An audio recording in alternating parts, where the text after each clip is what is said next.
Hello and welcome to our session 6. Today we will be talking about practices that every educator engages in.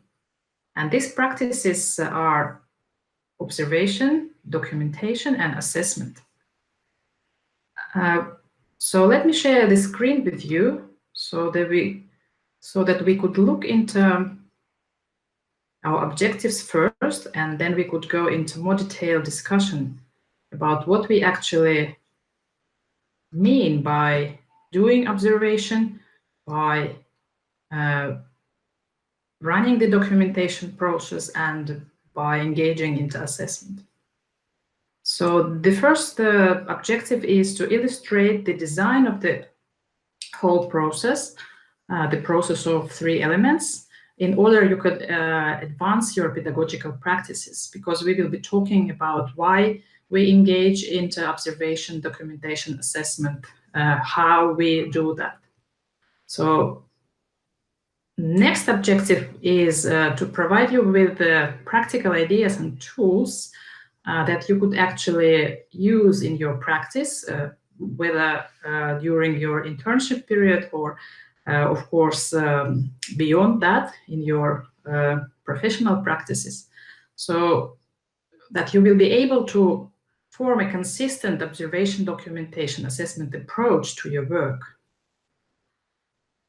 As you remember, we started our last session about talking of how actually learners learn best. And in that connection, we discussed how we practitioners, we educators can create engaging learning environments for advancing learning process.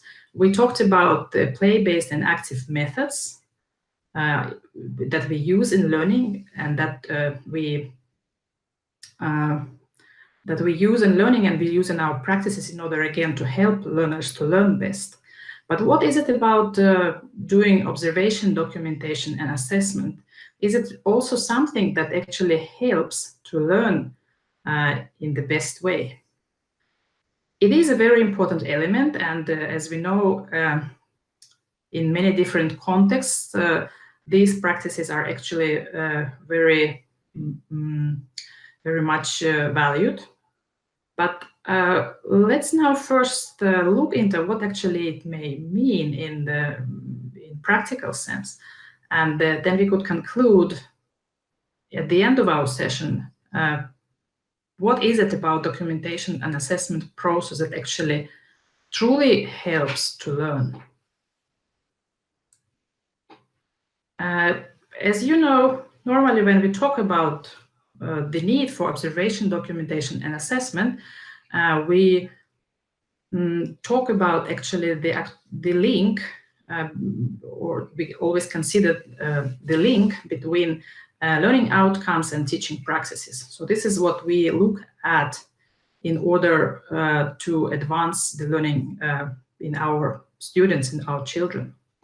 But formulated in this way, it still becomes very kind of vague and hard to grasp as a concept, what it would mean in a practical sense. So let's now start with the first element of the whole process, and we will talk now about observation. And first, of course, we will again discuss what is it that we would like to observe in a child. And now we will make connections with our previous sessions when we talked about learning theories, in order for you to make an emphasis on what actually is the core of the observation process. What is the starting point for that? What is it that we actually want to observe in a child?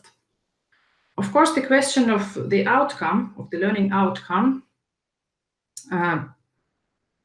is an important question, but is it just about metrics? So just because somebody tells us this is how we observe a child, or is observation something that actually starts with the discussion and with thinking about values? What is the value of learning? Yeah, what is it? How we define the learning process.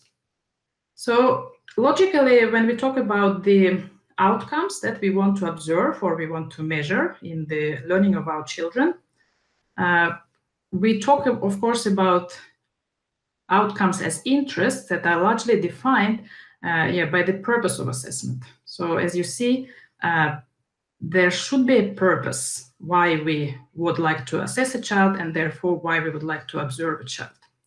And of course, as we know, the purpose derives from the theoretical perspectives that we have in mind when we talk about learning.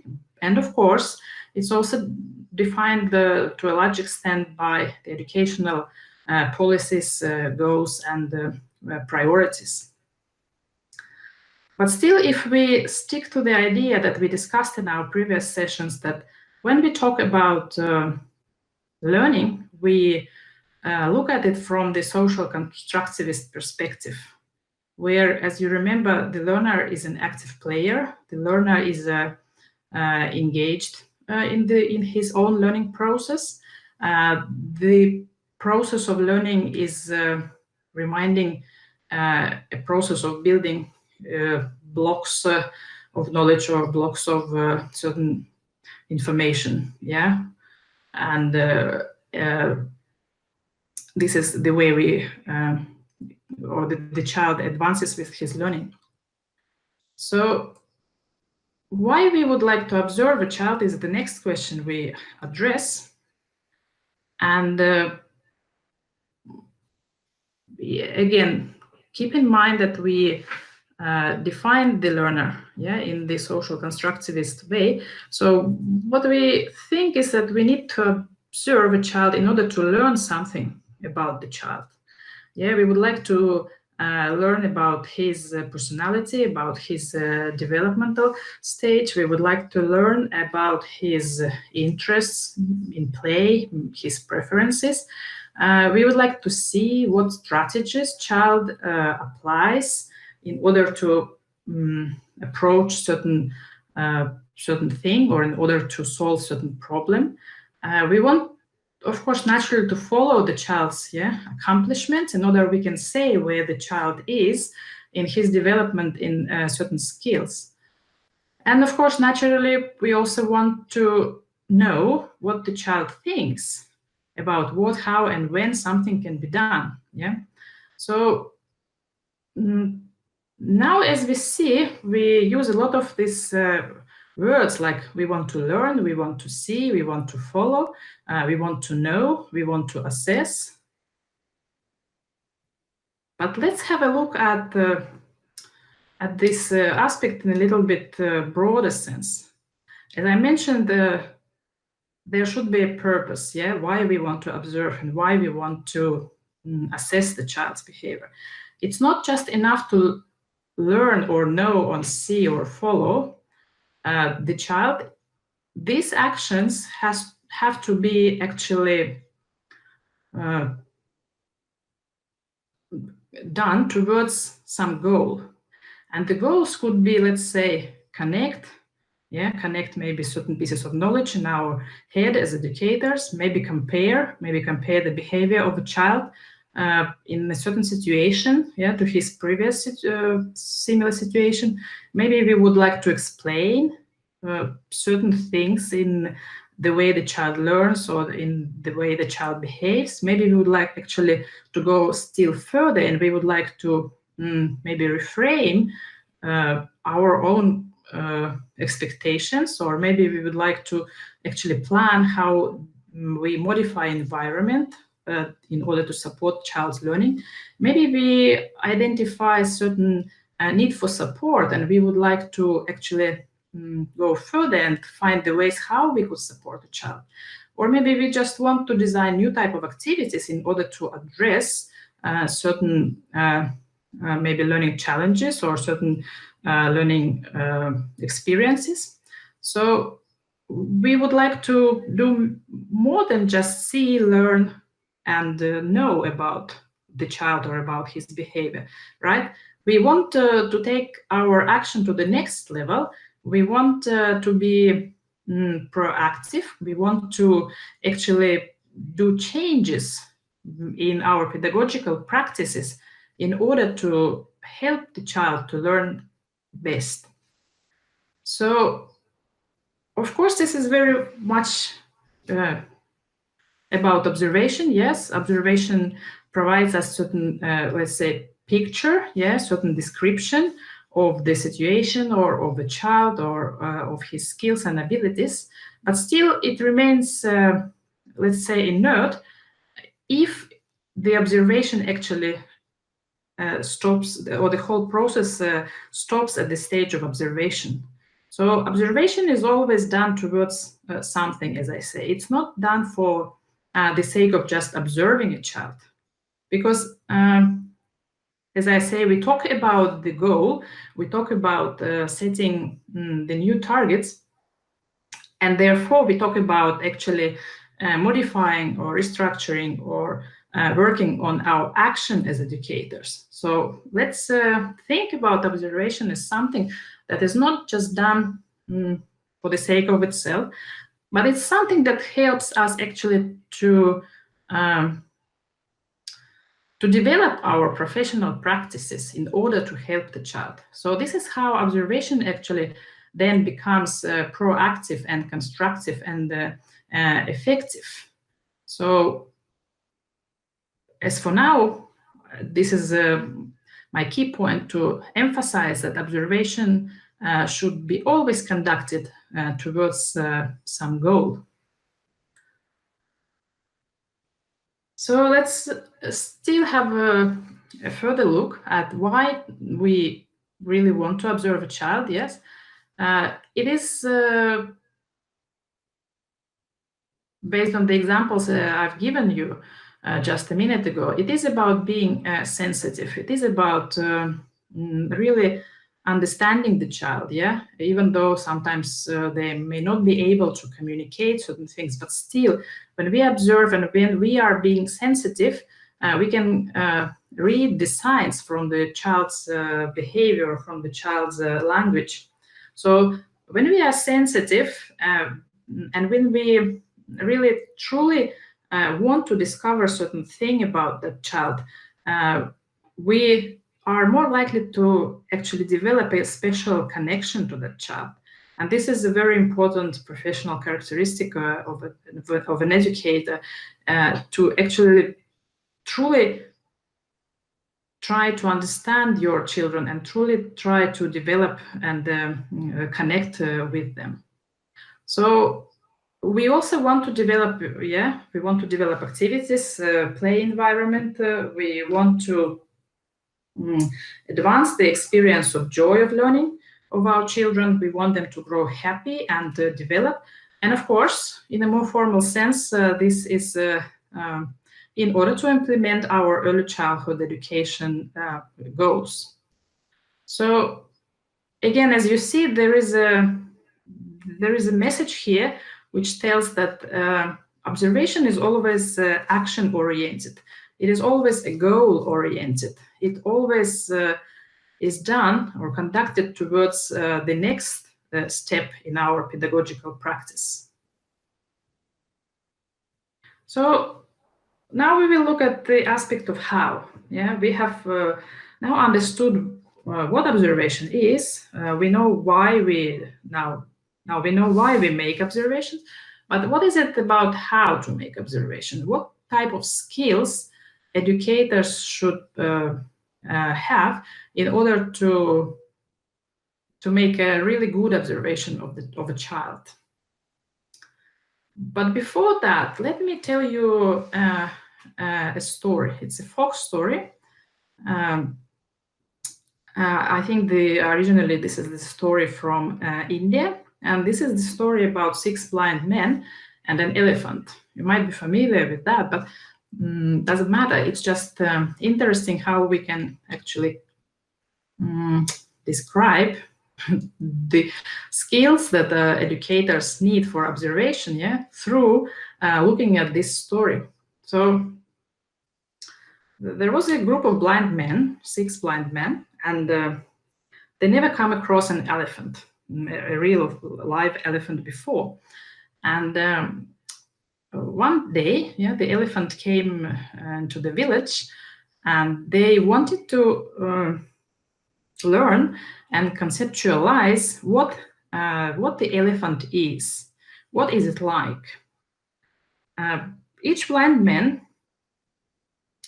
felt a different part of the elephant body, but only one part. And what eventually happened is that all 6 men, they had, of course, 6 different versions of what elephant is, because they could touch only that one part, and based on that, they were supposed to do their judgment. So one blind man said, "Oh, an elephant is like a snake," when he touched the trunk, because that's how it felt. And then another one said, "Oh, it must be like a spear," because he touched the tusk, and that is the interpretation he has made.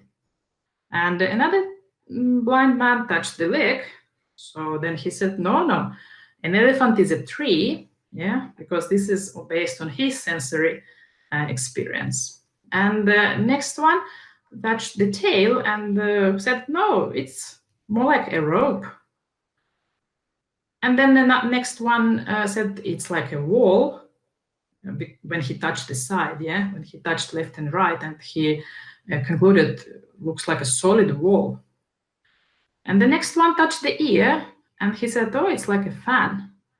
So what the story tells is that actually each one of them is right, but at the same time, each one of them is wrong, because each one of them has just got a limited perspective, and therefore a very limited interpretation of what elephant is. So let's keep it in mind and think of a child now. So when we do our observation of a child, we should always think about the whole child. As you remember, we talked in our first sessions about something we call a holistic perspective. So the child is not existing in this world as a in terms of like separate parts. His legs are separate from his brain, and his eyes are separate from his legs, and so on and so forth. So all these systems within a child, they are interconnected. And therefore, when we do our observation, we have to look at the child as the whole. It doesn't make a sense to just observe certain, let's say, aspect or certain element of a child's learning or of a child's behavior and ignore other aspects that you, as an educator, actually know about the child. Let's say, I give you an example. Let's say you are doing an observation of a child.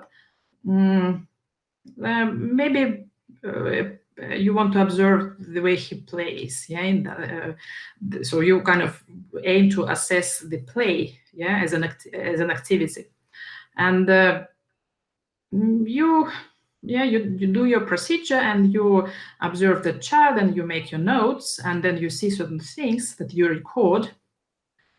But you know that actually this child, as his parents told in the evening, might be getting sick. He didn't sleep last night well. He is not like feeling good. So that's why the child actually was a little bit passive in his play.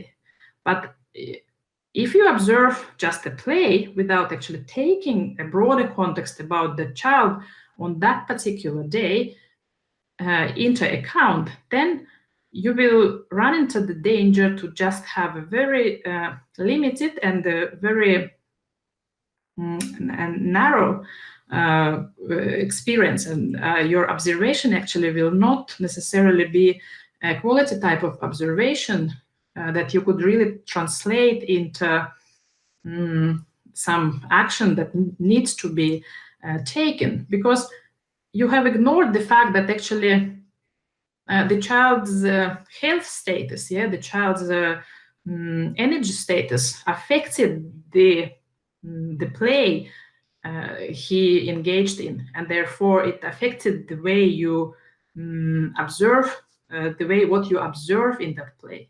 So to avoid this kind of situations, I encourage you, and it is very important to always keep in mind the whole child perspective, right? So that you will really come up with the valuable observation that can be further translated into action. So what skills we as observers need? There is a list of skills here in front of you. I will just briefly relate to some of these aspects, and I will try to give you examples to make this amount of information kind of easier to grasp. But you will also have time, your own time, to go through this in a slower pace. But let's start with the first aspect. Of course, you always, as an educator, you always have knowledge about the child development milestones. You always keep in mind what we talked about, the prime areas of development, specific areas of development. You know about developmental psychology, how the child develops through the different ages and stages. You understand what is the aim of your observation. You have in mind the idea why you engage in the observation, because you maybe want to validate certain experiences or instances, or maybe you want to plan, as I mentioned before, you want to plan or replan or remodify your learning, your pedagogical practices or learning environment, and so on. So you always have an aim. It's a goal-oriented activity. Of course, you know the observation techniques. There are many. And the choice of the observation technique always depends on your aim. So we will still talk about some of these techniques in more detail, or I will give you examples actually of these techniques in real life. So I will not go into them at the moment.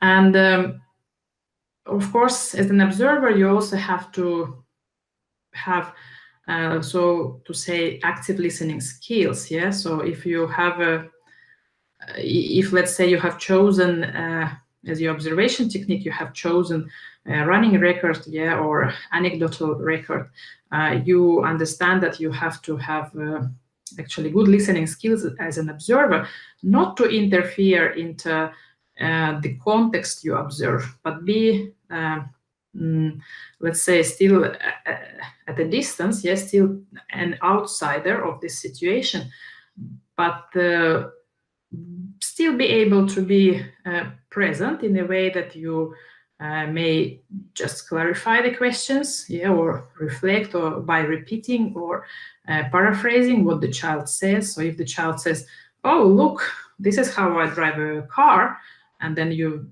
just paraphrase, "Oh yeah, I see that is how you drive a car." So you in a way repeat what the child has said.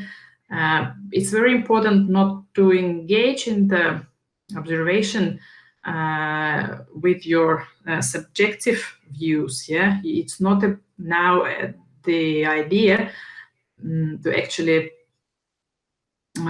let's say, direct the flow of the play, or kind of have an impact on child's thinking. This is not the point of observation. You want to observe, but still you want to make yourself, let's say, present in this situation, and this is how you relate to the child and to the context you describe in your observation. But like I said, this applies to those techniques which are more like descriptive types of observations. Of course, you have to be patient, because sometimes when you make an observation of an instance, you may not necessarily see what you actually are looking for.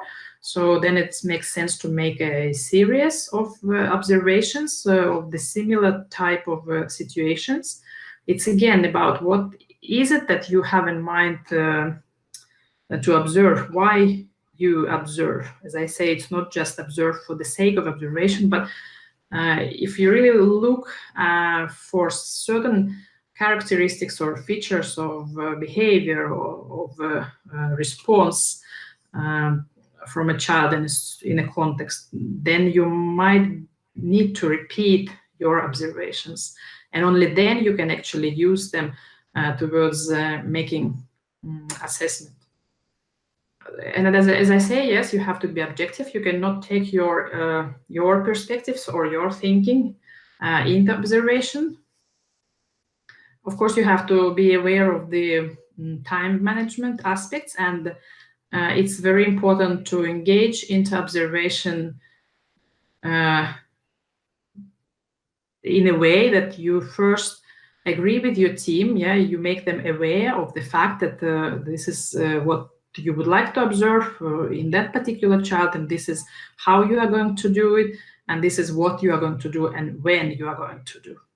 It's very important to communicate it to your colleagues so that everybody is aware, as I say, also from the perspectives of time management, because when you engage in the observations, of course, observation of, let's say, an individual child, then you are naturally away from the group activities, yeah, which then again puts more pressure on your colleagues who work in the same group with the same children. So it's very much important to communicate your intention of doing observation and agree about what the right moment is. So, next, of course, we can talk about the skill which makes it possible to communicate and discuss your observations with other care providers or your team members, because you want to have a shared understanding of what you have observed. And it might be that your colleagues, yeah, the teachers or nurses you work with, they add to your understanding and interpretation. And this is one way to engage also into communication and into making shared meanings and shared understandings of what you have observed. So don't feel alone, don't feel left alone with your observation, but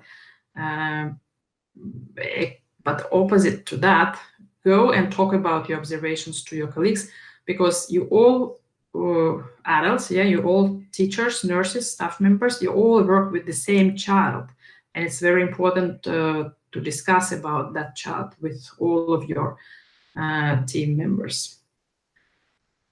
Of course, you should have an ability to reflect and to, let's say, look back into your observation, yeah, and to find the key points, the essential points that will really make meaning and that will help you to translate the observation into action.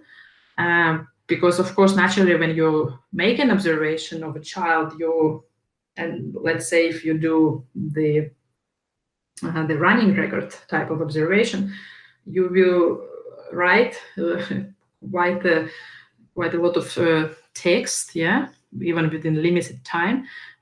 But how to kind of draw the key points from that text? Yeah, that is the skill that we also think of. And of course, once you have done the observation and once you have discussed with your colleagues, and it's now time to actually get to the next level, yeah, and to think how you can translate these observation findings into action.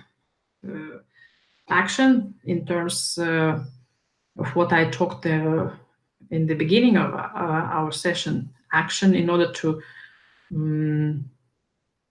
modify something in our teaching practices or something in the environment in order to help the child to learn.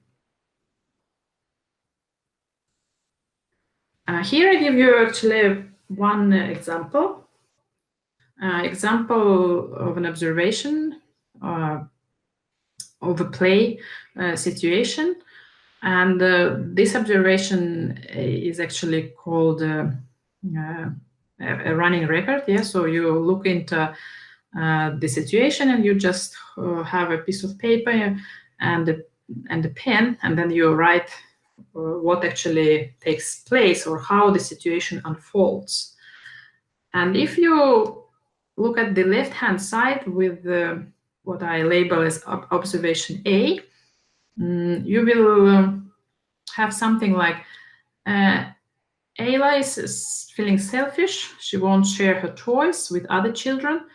She gets upset when Sandra snatches the toy out of her hand. Ayla gets mad at Sandra. Yeah, so we have always probably in our practice done this type of observation, which actually will be classified as opinions, because you will see that a lot of subjective thinking is embedded into this text of observation. Yeah, we bring our own perspective into actually what happens, into how the situation unfolds. And this is the thing that we are not supposed to do, because as we just discussed, we have to be objective. We cannot make judgments based on how we, observers, educators, feel or how we see it. We cannot actually come up with this type of observation, even though we all make a mistake, which is all fine. This is how we learn. But again, looking back into that, you see how much of the objective thinking is in that observation. So let's now try to think how we can fix that problem and have an observation which is not an opinion anymore, but an observation which becomes a fact. Yeah, a fact in terms of what really takes place in the situation that you observe. So that would look different, and this is how it would sound. Ayla is having her play on the rug. Yeah, so you just described the, let's say, the position in the space. Yeah, Sandra reaches out and takes a doll from Ayla. Yeah, again, you describe the act which takes place among the children in that play context. You don't bring your judgment into this. You just describe the fact, the real actions. Ayla grabs the doll, but Sandra pulls it away. Again, of course, you understand that a lot of emotions for Ayla's and Sandra's are involved into this context. But you as an observer, you are not in a position to judge or to bring your subjective opinion. You just describe what is taking place. So it's my doll now, says Sandra, raising her voice. So again, you document and you record what it is that Sandra says, and you describe her voice because you hear that the volume of the voice increases. Yeah, so you also record that aspect, and then you observe further, and then you see that Ayla pushes Sandra. Yeah, so when you really think, this observation doesn't have any judgmental or subjective opinions. This observation is a description of facts, description of what has been taking place. And this is what we should aim for. This type of observations will have eventually more value than the observations which will fall under the opinion category, because they wrongly involve a lot of your own thinking and perspectives.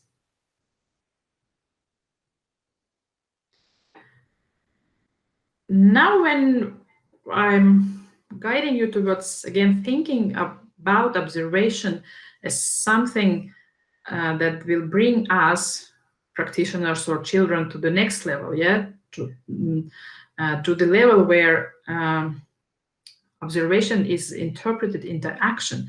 So now when we think in that direction, we will look at another example. I will give you an example of a boy, and the observations, 2 instances, observed or recorded by a teacher who works with that child at 2 different times. One happened in September and one happened in November, as we see from the dates. So let's now try to look at these descriptions and think actually what we can pull out of them. Yeah, what is it that has value, or maybe it doesn't have any value? Let's see. Can we really translate this type of observation into like action? Yeah, let's have a look now. So a boy called William, he is a sunny, friendly boy who likes to play fireman. We don't have information about his age, but it doesn't matter now here. And then the teacher records that, yeah, potty training is fine, but dressing self is still challenging. William gets easily distracted by things going on around him, and as a result, he cannot concentrate. So what teacher thinks should be done next is to provide him support and to encourage him and to practice those skills. And then the teacher takes an observation of William and observation of similar skills, that were observed earlier. And the teacher concludes or records that William enjoys activities but still cannot dress himself independently. And again, she based on what she has observed, she thinks that, well, it's just keep encouraging him, and that is the action that we will take. I think when you read this type of observation or this type of record, you probably recognize yourself. I think many of us would recognize ourselves in this type of descriptions. I think many teachers do this type of writings. But what is it that you notice about this? Do you notice that this type of description actually is about focusing on some negative aspects only? Is there something which kind of opens the door, and gives more hope about the future of William and about how he can advance with his skills? I think the only positively loaded words here are support and encourage. But again, if you think they are very abstract, they are not supported with any detailed description of an action. So let's think that what happens when we replace our, let's say, negative thoughts or our focus on negative things with more positive type of thinking. Do we think that we will start having positive results? Well, let's hope so, and let's now have a look at how actually this type of observation or documentation or a record, whatever we would call it, like how this type of description could actually turn into something more action-oriented, more goal-oriented, more practice-oriented, and more positive.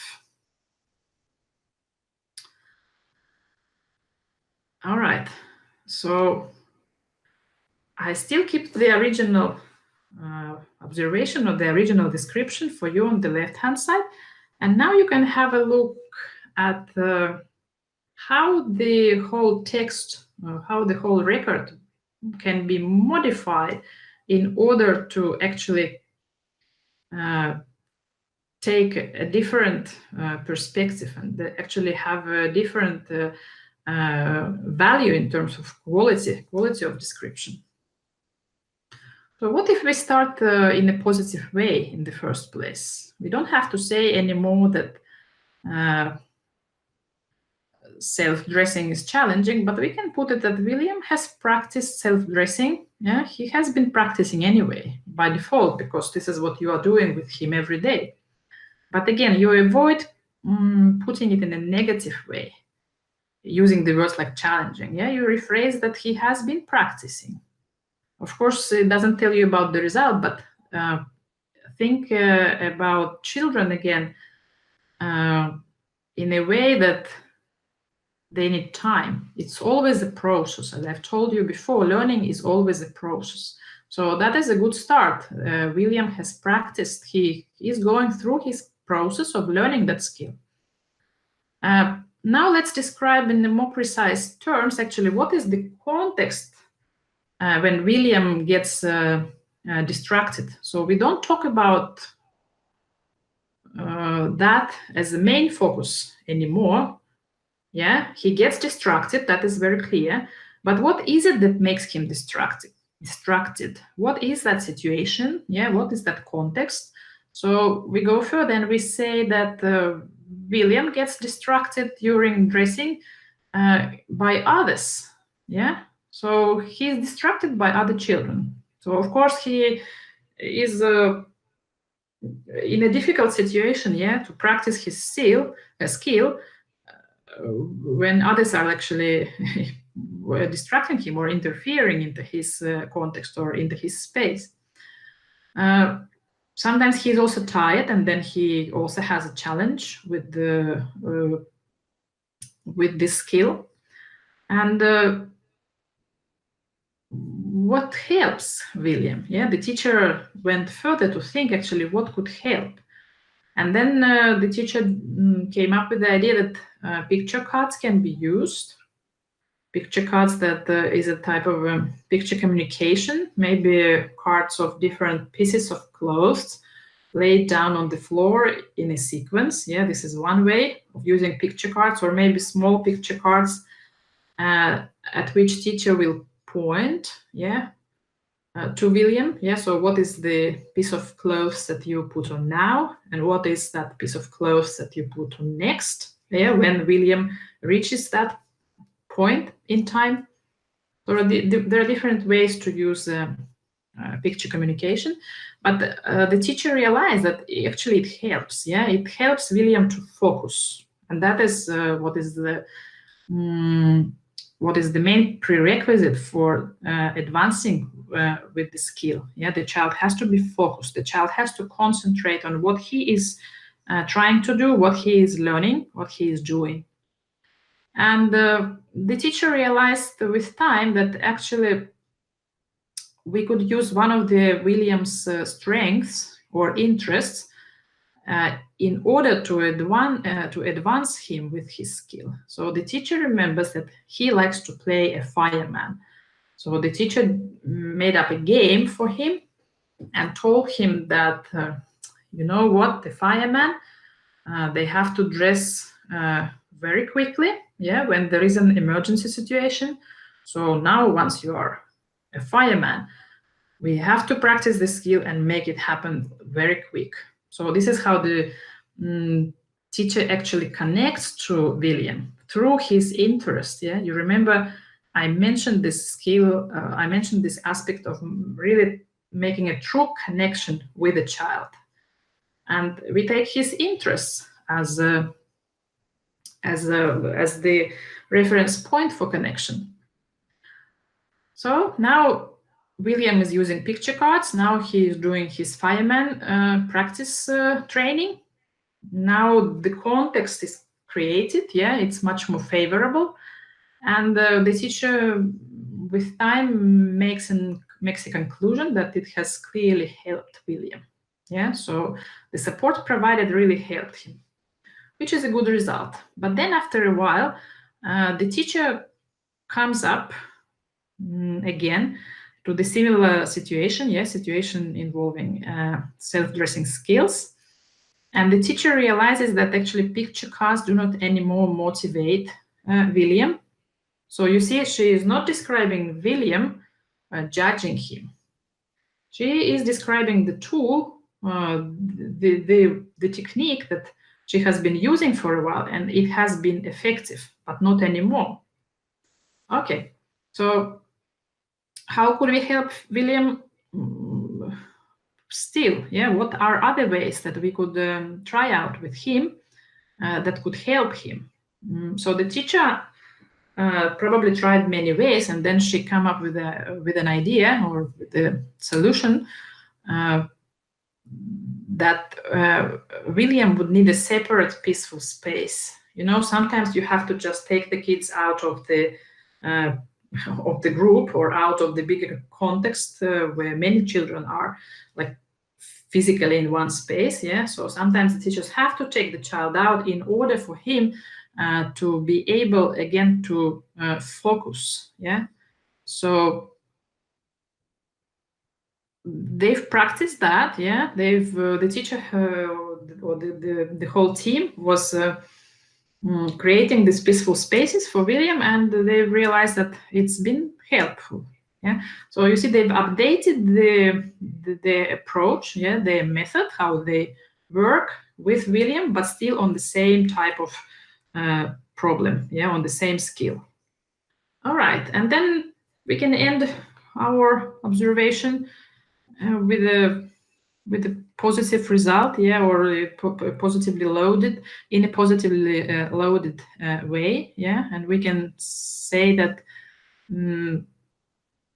okay, we know William, yeah, and we know when he needs some peace, yeah, which is a sign again that teacher has made a connection with William. Teacher is really aware of how William would react on certain things or how he would behave. So again, you see, it's positive in a way that it's not judgmental. It's not about, again, blaming William, or it's not about saying something in a negative way, but it's about coming up with a practical solution, recording it, and describing the setup or the circumstances, yeah, or the tool that the teacher is aiming to use next in order to help William. So as you see, we have made quite a change from the original observation text to the text which is action oriented, again, goal oriented, and it has a detailed description of the tools or of the ways that the problem is addressed with. So this is very important to keep in mind. Again, when we engage into observation, this is what we see on the right-hand side, yeah, under the title after. This is what we are aiming at. We want to translate our observation into action. We don't just do observations, as I say, because we are supposed to do, because it's somewhere on our schedule. I'm supposed to observe, and I'm supposed to tick the box that observation is conducted. It's eventually it's a waste of time to do that type of observation, because it doesn't invite any action. All right, now we will talk about documentation, which is we treat it here as a separate aspect, but actually it's kind of hard to separate the practice of observation from practice of documentation, because they, of course, logically go hand in hand, but still, for the reason of like breaking this whole process into bits and pieces to make it kind of easier for you to grasp, and also to make it through the examples more understandable, yeah. We still talk about documentation as something, let's say, formally separate. So I will show you a few tools actually, but first let's talk about why actually we do pedagogical documentation. Yeah, we now know why we do observations. Yeah, because we want to change something in our practices or something in the learning environment, or we want to connect it to let's say the quality improvement, or we want to make observation have a result. So we translate it into action. But what about pedagogical documentation? So why we need that? And documentation here means actually literal recording, yeah, of the text or of the message on the, let's say, paper, or there are many other ways we will look into. But in the more traditional way, we are used to understand by pedagogical documentation precisely the written documents. Let's see what other options we will come up with, but why? So, of course, pedagogical documentation helps us to make this whole picture, yeah, picture of the daily routines, yeah, picture of your action as a teacher, picture of the life of children in the daycare center. Yeah, it helps to make all these big pictures broken into little parts, yeah, and makes to help it more explicit, yeah, and more like visible. So this is one reason why we engage into documentation process.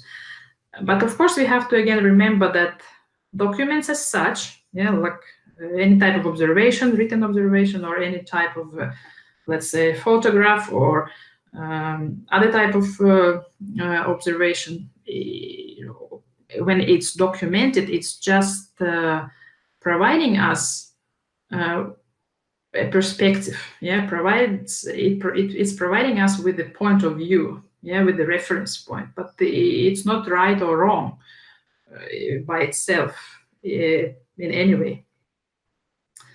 Because as I say, especially if you think against about the whole child and about the holistic picture, and let's say you run a series of observations, yeah, on a similar type of situation in that one particular child or even a group, yeah, they are just different, let's say, descriptions, different points of view.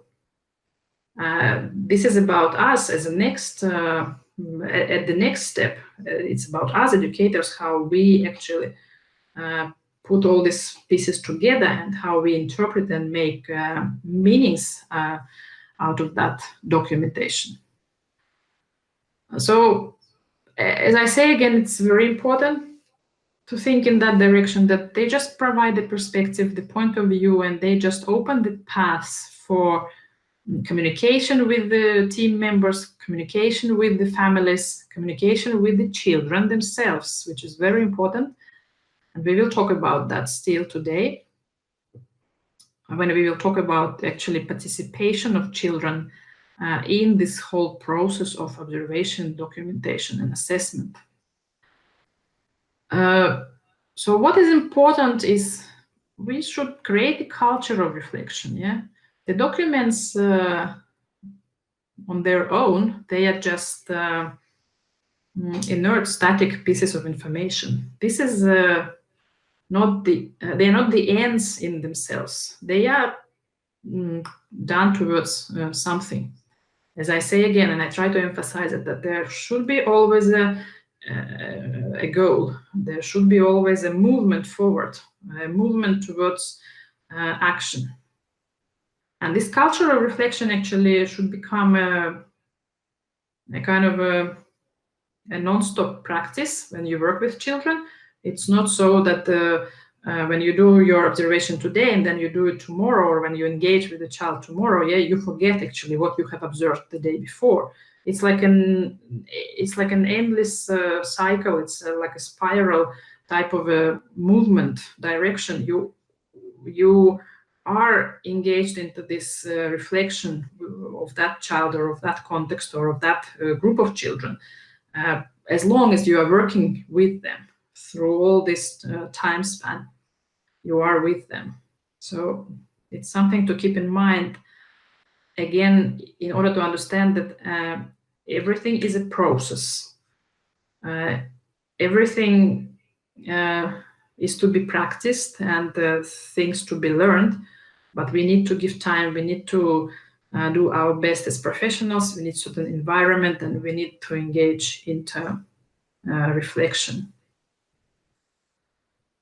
So what types of pedagogical documentation beyond observations we can actually talk about? There are many different options. Some of them are here on the list. So one very, let's say, general type of pedagogical documentation is an individual, a child's individual early childhood education plan. This is something that, at least in many contexts, you draw up for a child. Hopefully you do it with the family and possibly with the child himself, as we do it, let's say, here in our context in Finland. So every child will have the individual early childhood education plan. And we talk about individual plan again because no two children are alike. Children learn in different ways. Children learn at different pace. Children are individuals. That is why we talk about individual educational plans. All right, we will look into the plans just in a minute, but let's go further and list a few more types of pedagogical documentation. So observations, as we've covered so far, and next would be documenting actually the learning process through the use of other media. Yeah, you can use a camera, you can use a video camera, and you can use many different devices. In order, you could produce photos or videos of various activities that take place during the day or the week and so on. One practical example I just give you, because I think all these examples actually have been tested and they are functional. So let's say you want to also use your photos and videos towards working on the change in the, let's say, children's behavior or in the way they think and so on and so forth. Of course, you communicate the results of your work and children's work like to the family, but let's have another good example. Let's say you videotape a certain activity or certain transition for 2 minutes. It doesn't have to be long. And then what you do, you take this video and you present it to the children or families. It depends. If you run the parents conference, the parents evening, you can present it to families. But again, think why you would do that and then explain, yeah, in that context. But let's say me as an educator, I want to work with my children on how the transition, yeah, from inside to outside happens. And what I do is that I record a video of this transition situation, and then I show it to my children, to the group of children.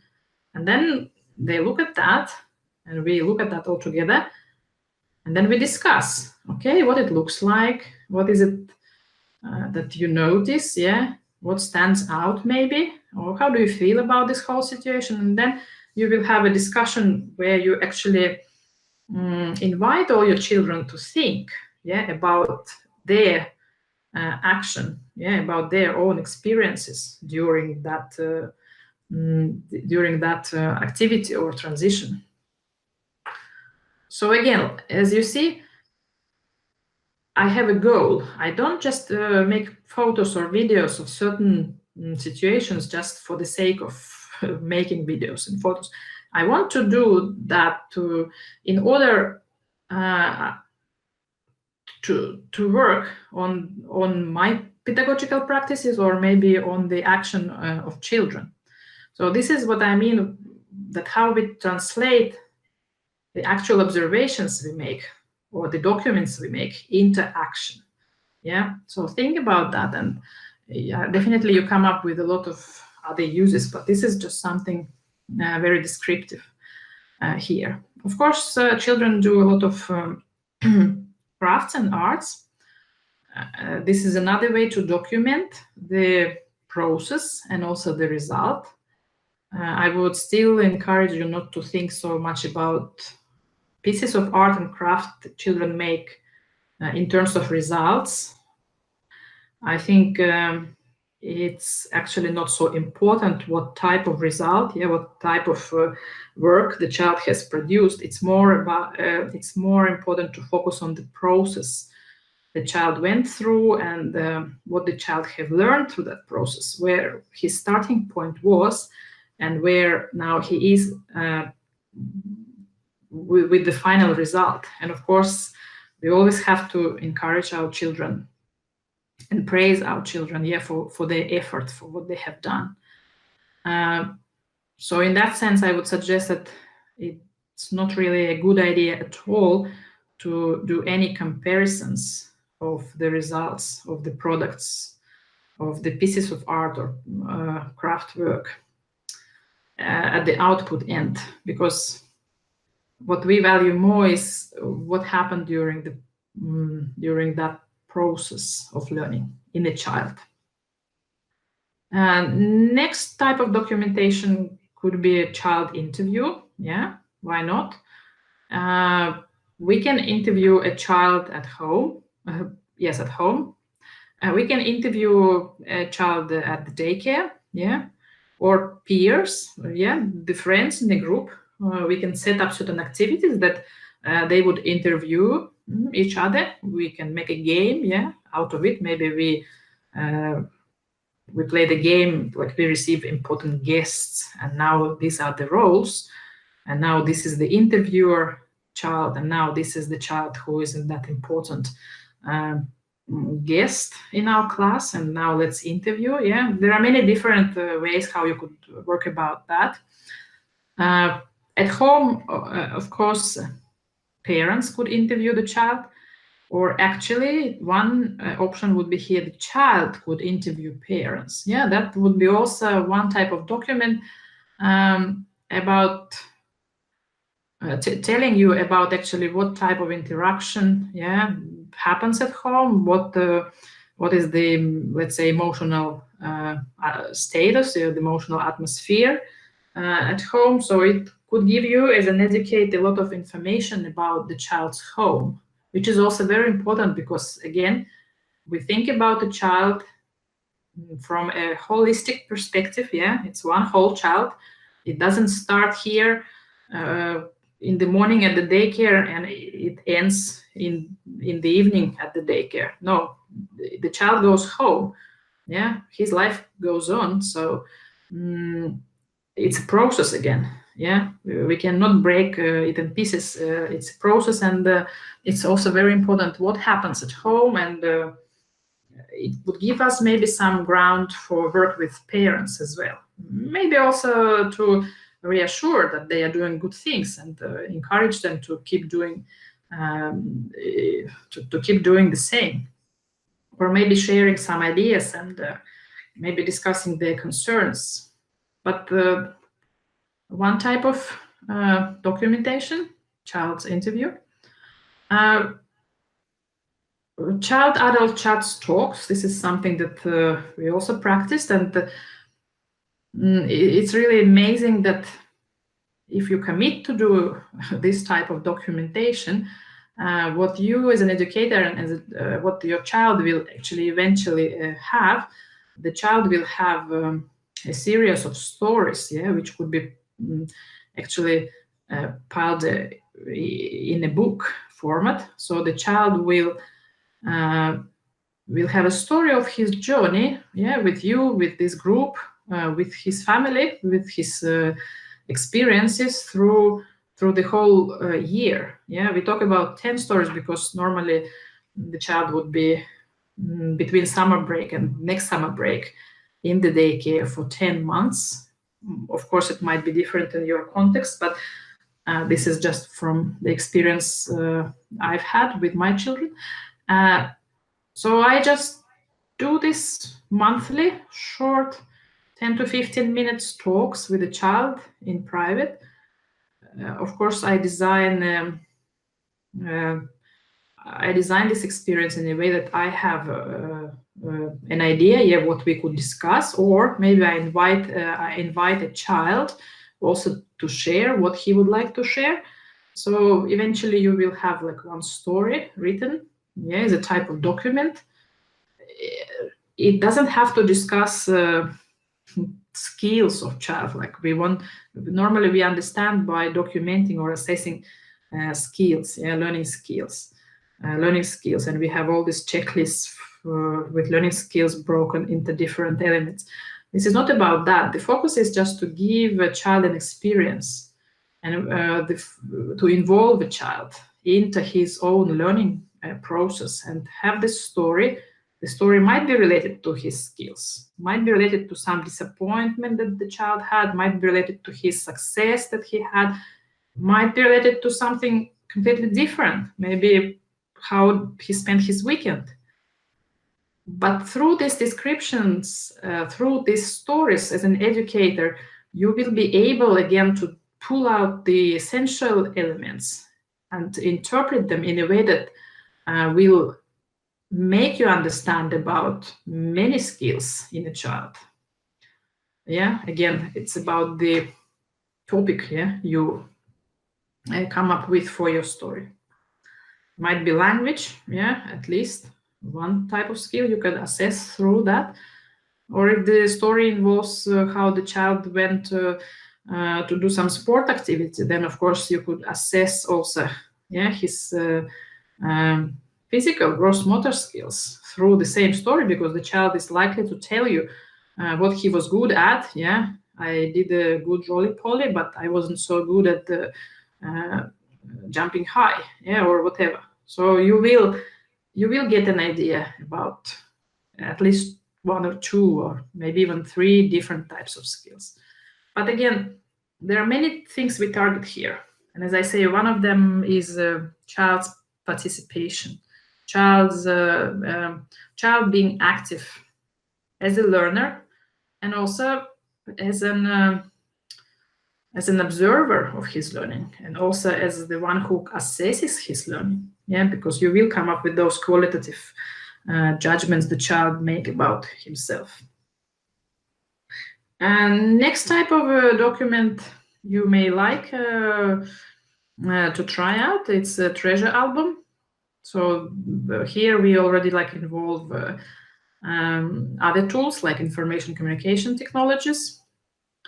At least it comes nowadays from the curriculum too. So a child takes pictures or videos of his interests, or maybe places he likes to visit, or maybe places he likes to be in, or even around the daycare, maybe places where he likes to play, or maybe friends whom he likes to play with, or maybe certain equipment or supply that he likes to use in that certain play.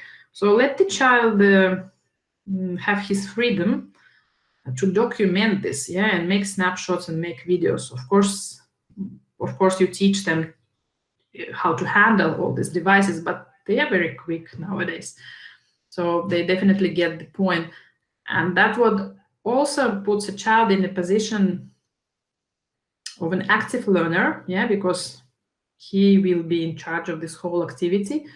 It also puts a child in a position of the one who assesses his own performance or his own interests or plays of things he actually documents.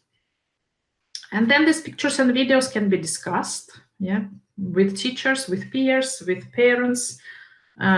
Just make sure you confirm with that child, is it okay to show you pictures and videos and talk about them? Because some kids might feel a bit more shy or reluctant, which is all fine, but many of them will be proud to present what they have done.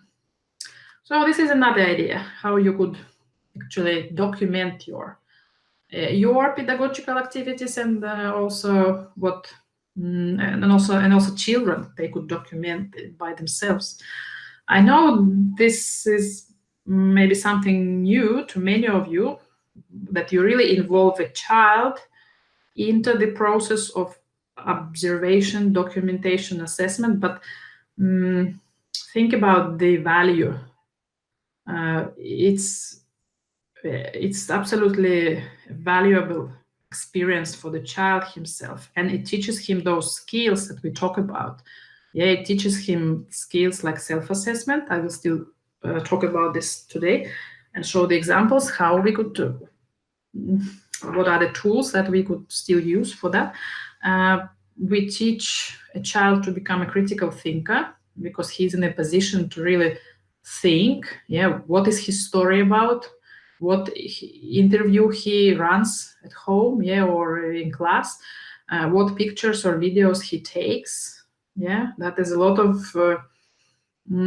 involved into these types of activities.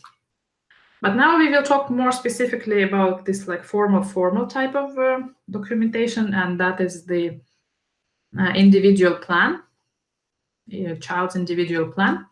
I give you two examples, and I will just tell you that these are not any standard or standardized types of forms that, let's say, we would use here in Finland or elsewhere.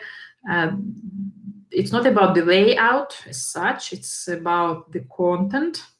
And I will a little bit like open up this aspect in a minute, but I will give you two examples today. One looks very simple. It's like a 4 boxes table.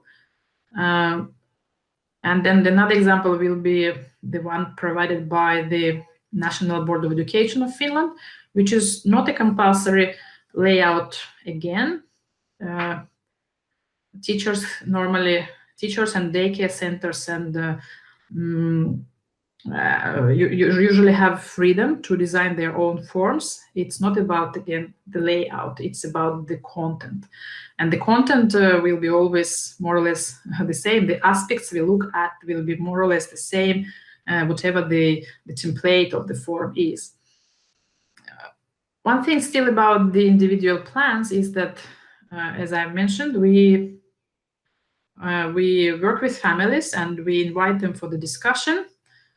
Even children might be present. Of course, depends on the age and how much the child can actually engage in that. But child might be playing next to the whole discussion taking place, which is all fine, and he might throw in a few points every now and then. They are very, children are very impulsive and very much here and now. So let the child experience this. So we draw up our plans annually, yeah, like normally in the autumn time. And then again, as I say, they are not documents for the sake of just writing something, documenting something, signing, yeah, where the teacher and the parents sign. It's not the end in itself. This is, again, the document which is created, yeah, towards some goal. Yeah, we will define the goals in this discussion with the family, and we will write them up in the form.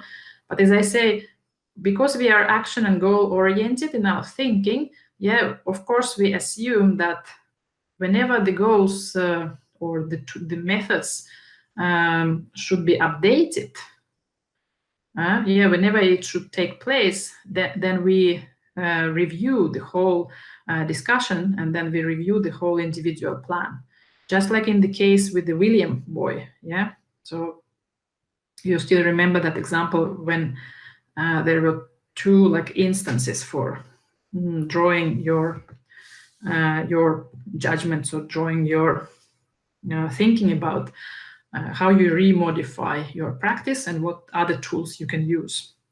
So these documents are reviewed when there is a need for that.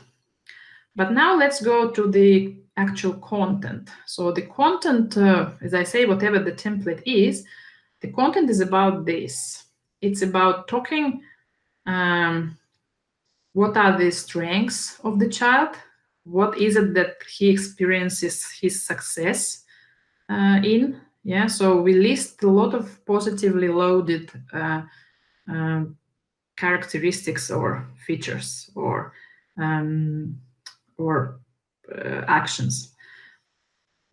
I will still mention that when we talk about successes of a child, yeah, in that upper box, we don't describe a child that he is nice, he's polite, he's a good eater.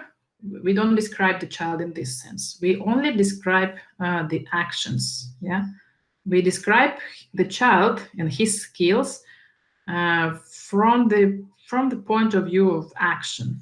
I will show you the example. Um, I will show you the example of one of the children, so you would get the idea what I'm talking about.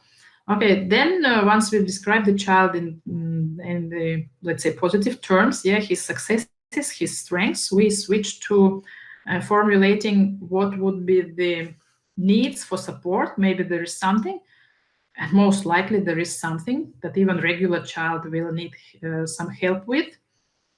It can be very minor thing like practicing good balancing on one foot, or practicing better posture, or practicing certain manners at table. Yeah, it can be like this very very regular normal things, or it can be a more complex type of a need, more profound. Then we would probably talk about he needs support with emotional self-regulation, and yeah, it's about each child. What is his need for support? And next we switch to the goals. And what is very important here is that whenever we talk about the goals, we do not set the goals for the child. The goals are set for adults who work with the child, because as I say again, we are very much action oriented, yeah, in our thinking. That's what I'm guiding you towards. We want qualitative change, yeah. We don't want to blame anyone for not being able to do something. We don't blame a child that you cannot do this and that. We don't blame the parents. It's about the goals as next steps. Yeah, what is it that we work on? What is it that we adults uh, uh, design as goals for our own professional practice? Yes, and then when we are clear with that, we go to the most difficult part. We have to come up with these practical tools, practical solutions. We have to come up with how we are going to work about this particular support need, or how we are going to work towards reaching the goal which we've just set for ourselves. So what is it about this how is the most difficult part in our work? And as I say, it's again, we set this, we formulate this how part for us, for adults, not for the child. Because we have to be honest. It's not about the child being not capable to do something. It is very much and mostly about a teacher failing to do certain things to help that child to advance with his skills. So, as I say, we are very much action oriented. We want the qualitative change. We want to help the learning, the best learning, happen in the child. We also want the child still to experience the joy of learning. You remember that. That's why we are being positive. Even the negative things you have to remodify in a positive way to find the resource. Yeah, to find something that is like an anchor, that you anchor your practices in, and then with the help of this resource you work on the weaknesses or support needs. So here is an example for you. I know this resolution is not good, but I will attach this text and the form in A4 size for you, so you will kind of have a better picture to read. And I will not now read all this through, but I will just again draw your attention to the key points. So when you describe the successes or the strengths of the child, as you see, it's the box which is like filled out, yeah, fully. So as many strengths and resources and successes you find, as many you put, which is very important, because through or with the help of this resource, we can really then talk about working on the child's needs. Like, you remember this William's story? He liked to play fireman, yeah? So we would literally write this in his success. He likes to play fireman. So that is the resource that then was used in order to support him in his need. When the teacher designed this understanding for him and the practice for him, that he could train his self-dressing skills. So then we define the support needs, and there should be only, let's say, 2 or 3 support needs. 4 is still quite a lot, but I still have 4 here, just for you as an example, that you could think about different, like, let's say, skill areas, yeah. But that, like I say, in practice, it's better to design 2 or 3 support needs, not more than that, because you cannot work on all the child's needs at the same time. That will not involve any result. You better focus and you better design good tools to support these 2, 3 support needs, and accordingly that many goals. So each need is translated into the goal for the adult. So what is that skill area we work on? Yeah, what is that skill that we want to target? And then you translate it into the methods. So the part of how. It is actually hard to come up with these tools, but in the end, when you look at the description, it's just so simple. It's just a very simple way to work with the child, like asking open-ended questions, yeah, in order to work on the needs of that child. You don't really have to think about too big things. Think about practices, yeah. Think about particular situations, morning circles, transition times, afternoon play. Think about these particular contexts and visualize, and definitely you will come up with a lot of tools when you just kind of also focus your attention on how the needs can be addressed. And then, of course, this document is normally signed by both the parents and the teacher in order to have a consistent type of, in order to have shared understanding in the first place, yes, with the family, and also in order to have a consistent line of action. Because, like I say, the day of the child is not over when the child leaves the daycare services.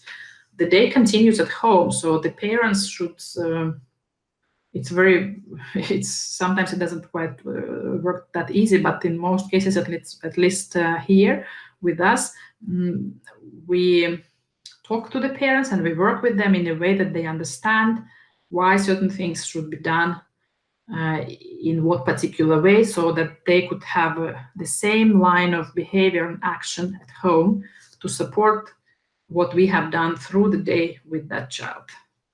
So this is why it's important to involve the parents. This is, like I say, another example, which is by the National Board of Education. It's just, again, about the layout. It's a bit different because it contains the basic information on the child on the front page. But when you get, again, to the point 4 and you talk about pedagogical practices, objectives, setting the goals, you will still see the same things. Yeah, describe the child's interests, strengths, and needs. What are the objectives for pedagogical activities? Yeah, they are not objectives for the child, as I say. They are for us, for adults. And then the part on measures and methods and techniques. So how? So the same content, what I've shown you, it can be translated into this form. So as I say, it doesn't matter what the layout, it's about the idea, what we are focusing on. And because we want to help a child, we focus on describing this, let's say, 3 elements: strengths, needs for support, goals, and measures. They are just merged here, that's why they became 3, but the same idea, that is only about, like, the same idea remains. Again, I will attach this form for your reference to have a better resolution. So now we went through this. I've shown you the format of this individual ECE plan. So I just emphasize once again, we always focus on how. Yeah, we are action oriented, we are goal oriented, we want to change something, or we want to help the child to advance, to have a quality change in certain skill. So this is why we do not describe a child, but we describe the action. I know we are, in many countries across the world, we are trapped in this thinking that we describe a child. We try to think, what is it that's wrong with the child? Nothing is wrong with the child. Something is wrong with the action that adults engage in. So, and when you, let's say, review the educational plan, normally, like I say, here in Finland, we would do it once a year. But if there is a need, we can review it in, let's say, 4 or 6 months. If we want to redefine the strategies, to redefine the goals. So once you review the individual plan, always take the original plan and reflect on your action by asking the question that I've listed here for you. So, have the agreed measures been implemented? Yeah. So has this part of how been really implemented? You have to really think about that. So it means that you really look at your action. Have the agreed measures been functional, effective? Yeah, you described that again. Have the goals been achieved? Is there something to update? What can be continued, or what new ways we can think of? So this reflection practice, but reflection related to something, yeah, that you have already tried out. It's a reflection of your practices, and this is how you come up with the understanding that something has to be redefined, or something hasn't worked out, it has to be replaced by another tool or strategy or technique. And of course, all this again happens in communication with the family. And now we will go to the next element of this whole process of documentation, observation, assessment. Again, as I say, we kind of artificially split them here in 3 parts, but as you understand, they are merged together in the real world, in real practice. So now let's think about assessment still as a separate element, but now you will be able to really relate it and connect it to the types of documentation I talked about and to the observation practices I've talked about today. First, before I go into practical examples, I would like you to think about how we actually define the term assessment, because it's very much about how we design our practices and how we develop our work approaches. It's very much about, in the first place, how we design the term assessment. I know we all are products of traditional type of thinking, where we have always gone through the education system, and we know assessment normally means as getting a grade, or getting a rank, or getting something, let's say, in quantitative terms, yeah, number or mark and so on. This is the assessment that this is the type of assessment that I put in the red area. So this is the assessment when a teacher, let's say, yeah, a practitioner does assessment to a child. to a child, it means that there is something the child performs, and then we assess that output. We want to measure it. Let's say how many seconds the child was balancing on his left foot, or let's say how many minutes it took for a child to get dressed for going outside. So we want to measure it in quantitative terms to have a number. But this type of assessment, again, has the danger to be treated as assessment for the sake of assessment. If we take one step further and we think that what is it that we can maybe do about the situation or about the challenge or about the context, that we could help a child to advance. So we suggest a new way to work about that, or we suggest a new strategy. So we are more towards thinking what is in blue area here about assessment for learning. Yeah. So I do my assessment, but for learning to advance, to keep going. So I may suggest a child that, okay, now when you want to balance on this one foot, you look into one spot on the floor and don't move your eyes, because as soon as you move your eyes around, you lose your balance. Yeah. So like you give a basic tool for a child, and then he works on that, and then you again assess, because you need to do your checklists, and you have your tables with the milestones, and you have your you have some pressure maybe from the daycare manager who wants you to assess your children and put it all in quantitative terms. So it's better than just assessment for the sake of assessment. Yeah, in the red area, it's already one step further. We give a child, let's say, a chance to try another time, and we give him again time to and we give him new ways to work about that, new strategy, new tool, and then we again measure the same output, but later. So this is what I call assessment for learning.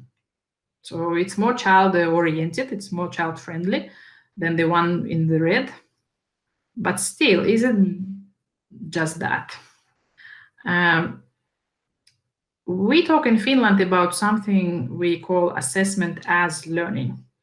And actually, if you look into the origin of the word assess, it's a Latin word. It means to assess with, beside, by.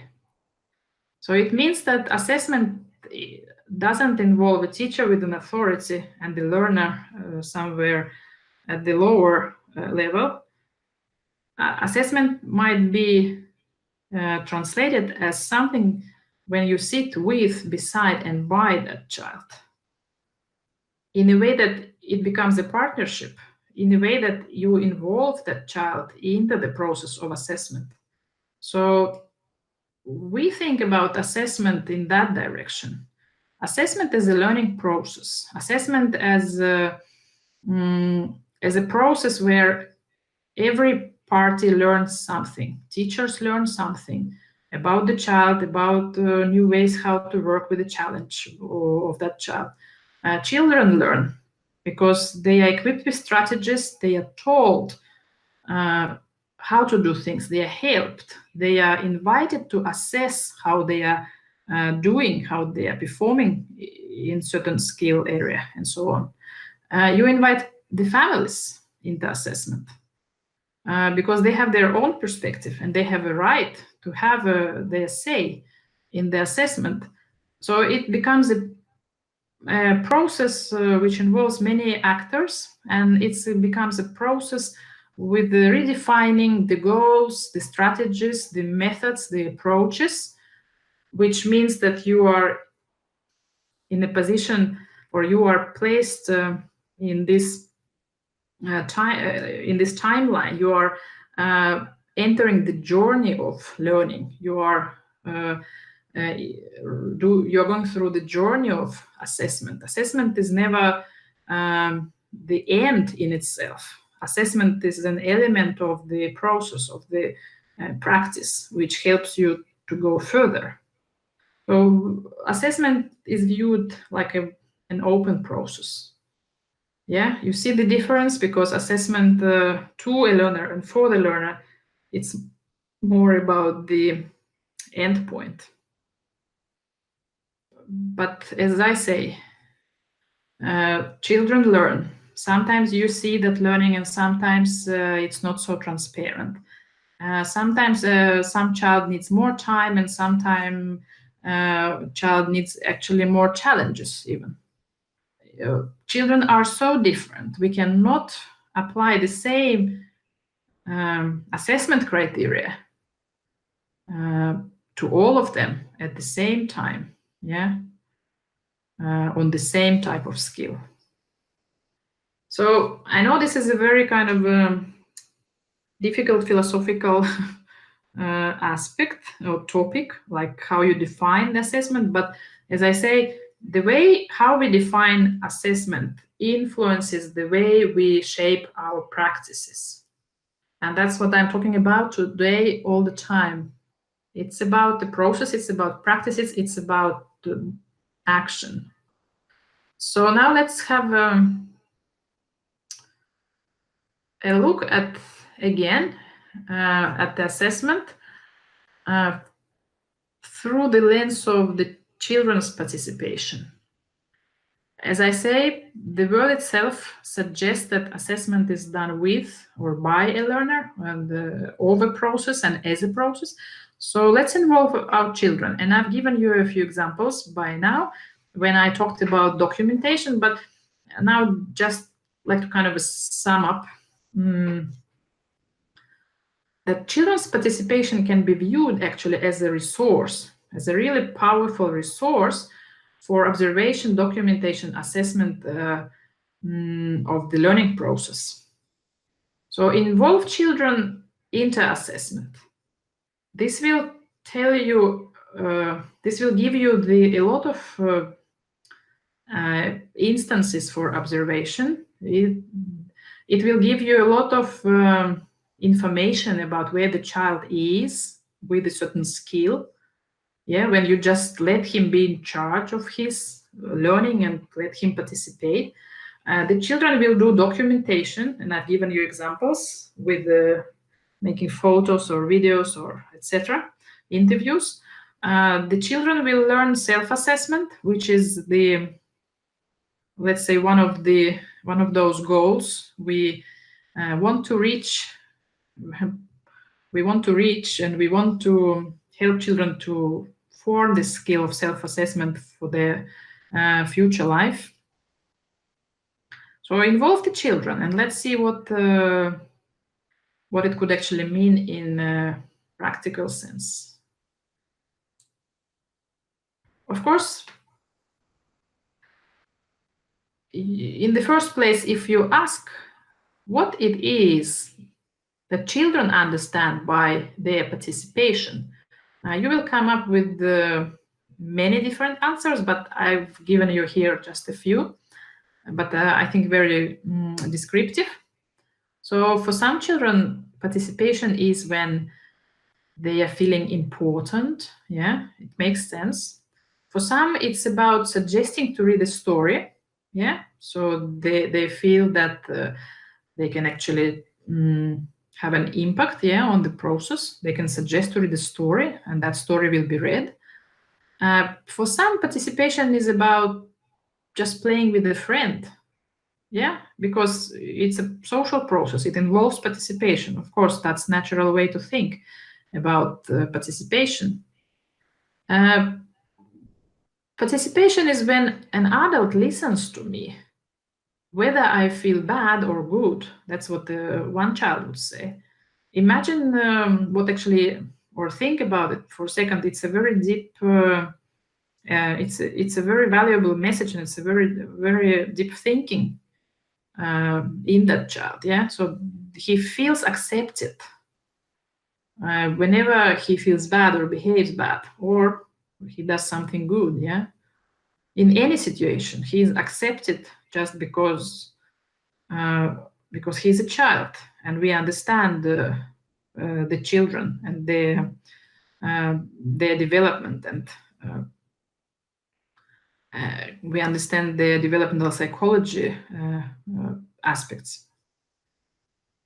Participation is about voting, whether we go to the forest or park. Yes, it's participation. So children will define participation once you just ask them, and you will come up with a range of different ideas, which actually all together mean participation to a child. So I give you an example, a very simple example. How child's participation actually be used as an assessment tool and also documentation, but in a, let's say, not so traditional way of documentation. So in front of you, a picture with a play choice board. So there will be pictures of play or playstations.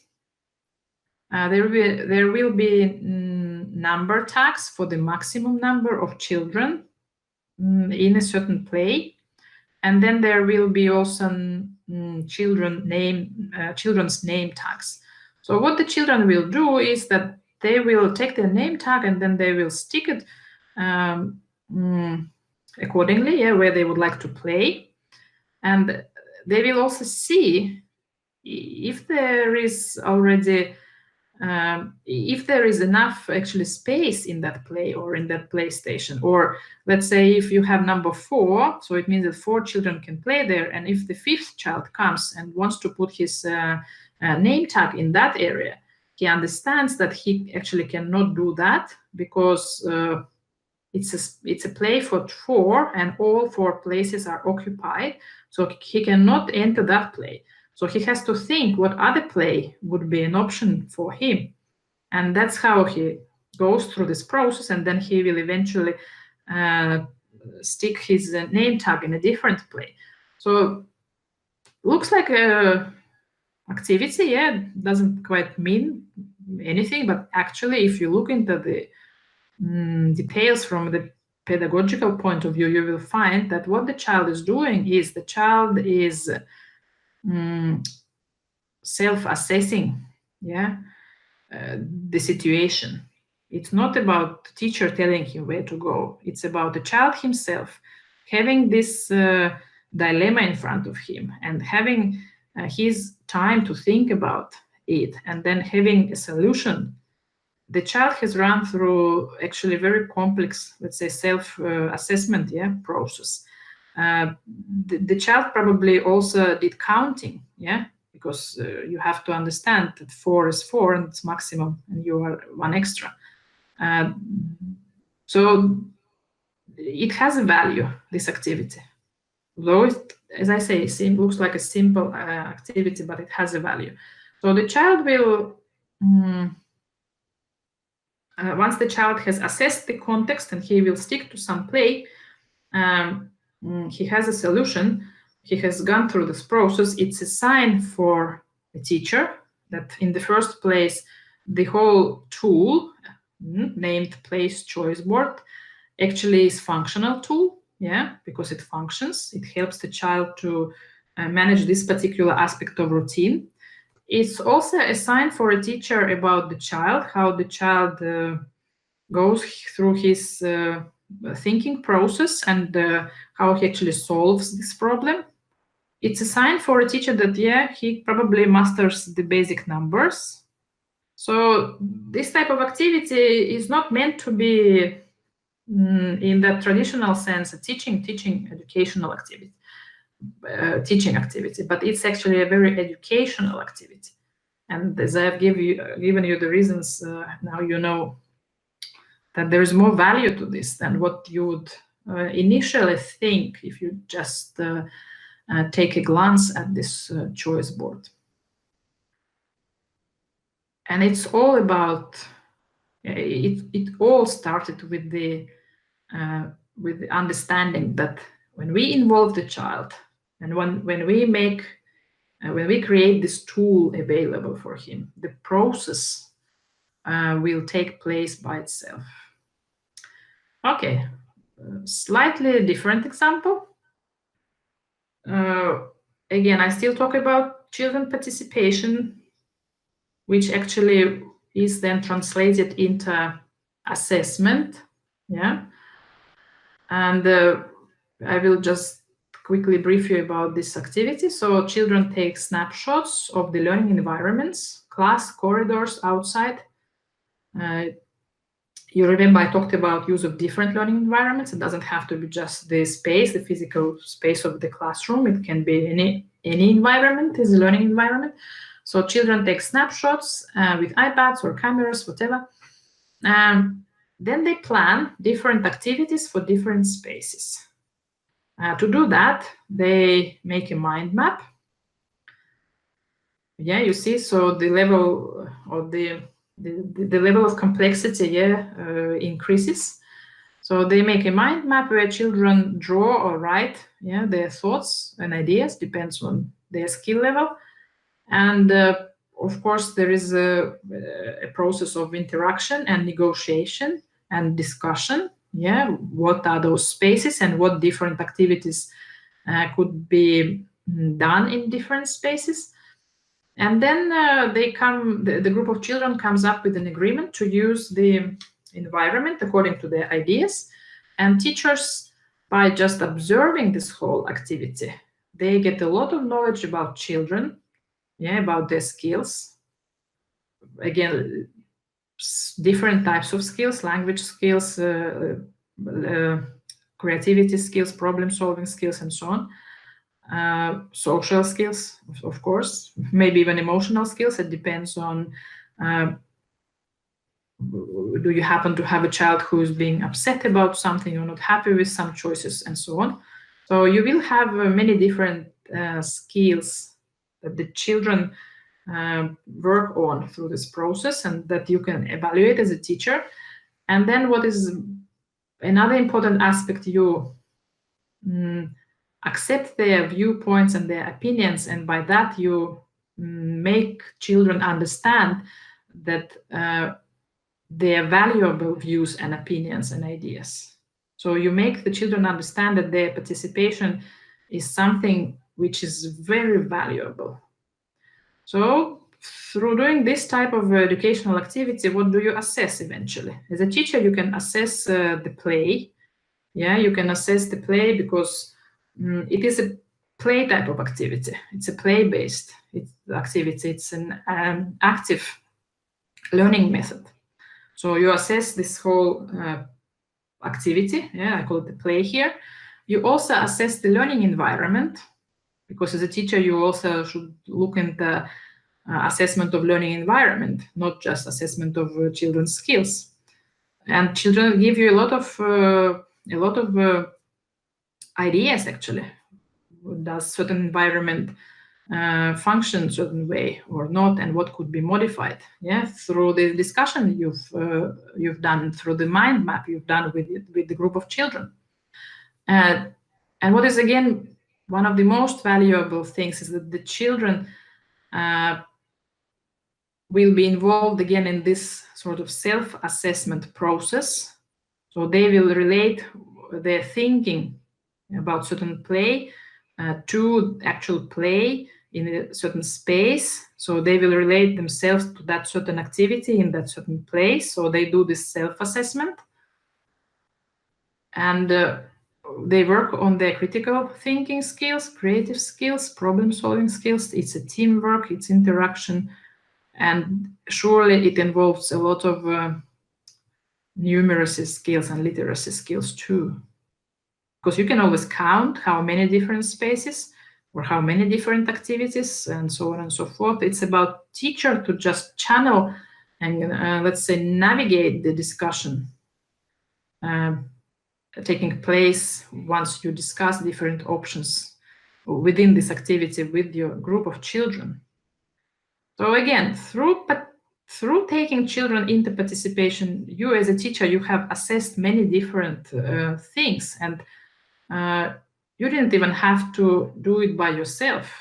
Children are in place to do it, because of course, it's not because you want to make your work easier, but it's because you want them to be in charge of their learning process. You want them to learn these important skills, and you want them to be those active learners.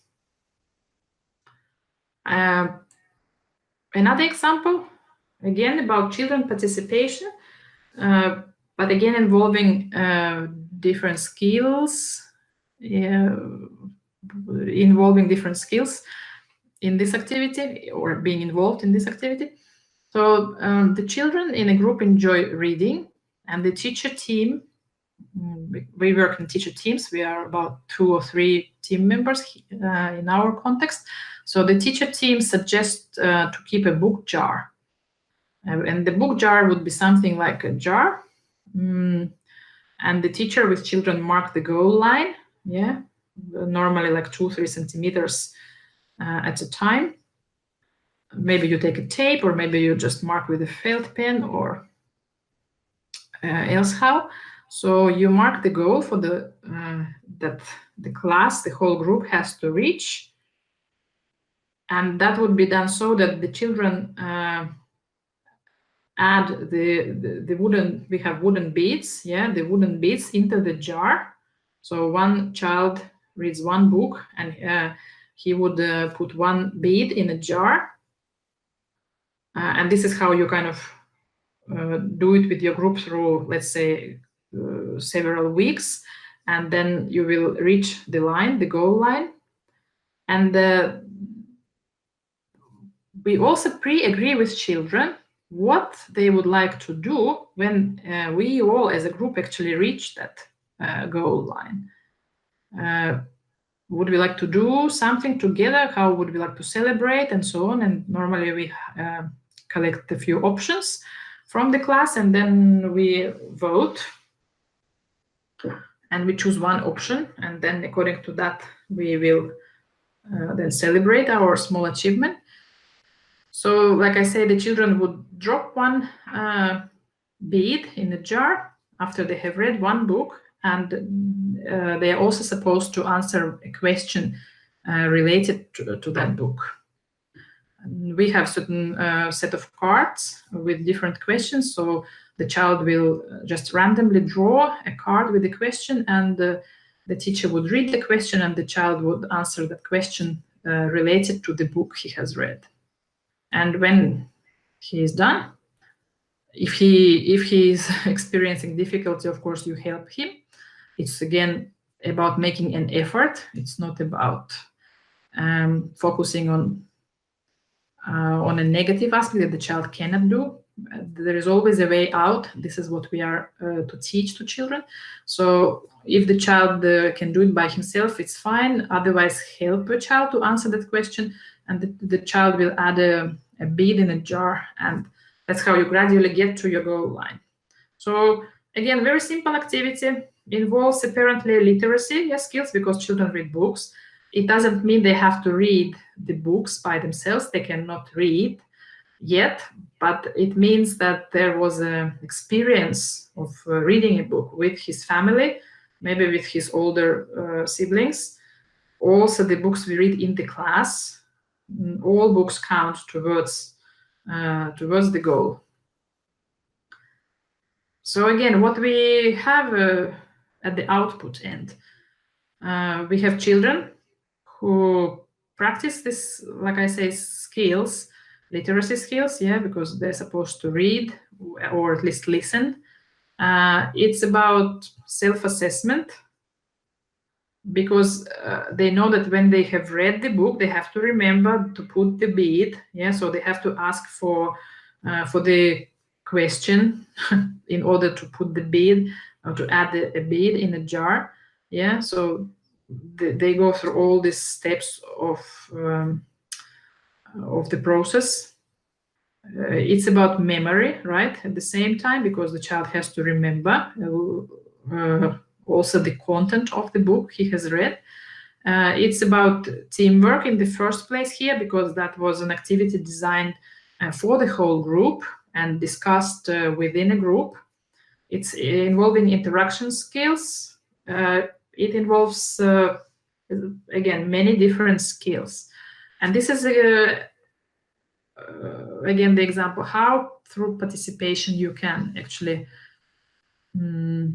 target assessment of different aspects.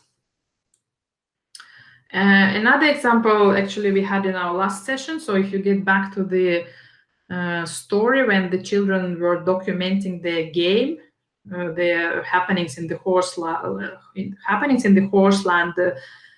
ebook as a product of that game. So if you go back to those slides, you will again look at that from a different perspective, that actually what the children were doing, they were doing documentation of the play.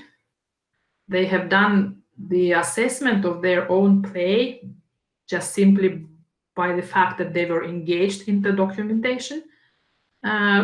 They have assessed the play, yeah. So you as a teacher can see certain things. Maybe you would like to help with certain aspects of play for the next time, or maybe you would like to balance or give them some ideas how else play could be developed. Yeah, you will see because you have already an ebook, yeah, and you have observed this whole process. And for children themselves, it's working on their imagination, interaction skills, ICT use, problem solving, teamwork, and many other skills too. So you will look now at that story I talked about last time, but now from the perspective of actually documentation and assessment. You will ask me that, okay, what about the younger children, how to start with? Because this is the skill of participation and therefore skill of self-assessment. It has to be taught to the children. And of course, you don't start with those advanced techniques I've described before. So how to start? Make it very simple. I think that very young children will actually be able to engage into this type of activity, or let's put it self-assessment technique. So let's say you have done some activity with the little ones, and then you want them to express their opinion. So you put basically two containers in front of them, and when the activity is finished, you guide them to take one block, yeah, or one. I have an example of multi-link.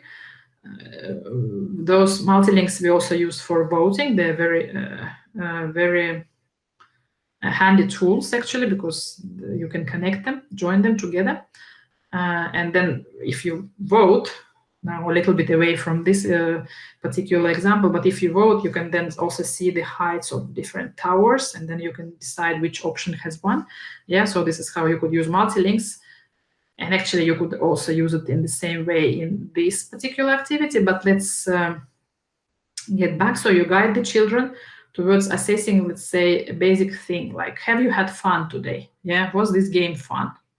Or with the next time you run this, you can maybe like make your question more complex question. So you will ask them that, have you managed to practice this type of skill? Yeah, depends on what you want to, or what you have been actually practicing. Or then you, next time you formulate like, have you learned this and that? Yeah, or have you learned something? Yeah, and let the children think about their learning process, and let them think whether they say yes or maybe not sure or no. Yeah, and accordingly they will drop the block or whatever you use, the multi-link or cube or the brick or the Lego piece or whatever. Yeah, they will drop into the basket accordingly, and then you actually can count, yeah, how many voted for and how many voted, let's say, against, or like yes and no. Yeah, you can, like I say, build towers. You can show, yeah, where we are as a group. And what is the most important here is create it as a group experience in the first place. When you teach this self-assessment, even though it's about self-assessment of each particular child, still it has to be a group experience in order for the children to learn quicker, yeah, to get the idea quicker. So this is like one suggestion. When the children are aware of the concept of self-assessment, you have done good job through, let's say, a year or so. You can get to the more advanced level, and then you can do something like this.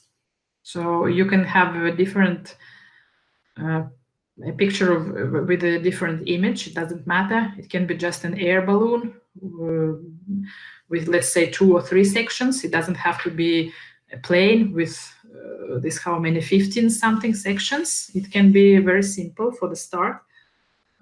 Just 2 or 3 sections, and then 2 or 3 different skills placed in each section. Yeah, maybe like I take everyone into my play, one section, and next section could be I'm a good friend, I'm friendly, I'm polite, and the next section could be I can follow the directions. Yeah, so you can design this template for your own purpose, for your own group,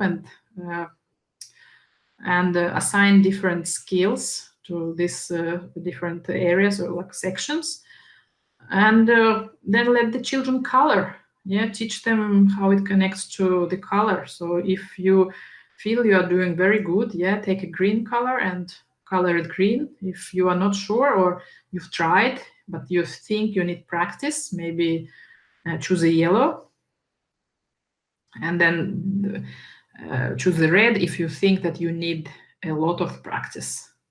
So again, don't put it negative, like red is for I cannot do certain skill.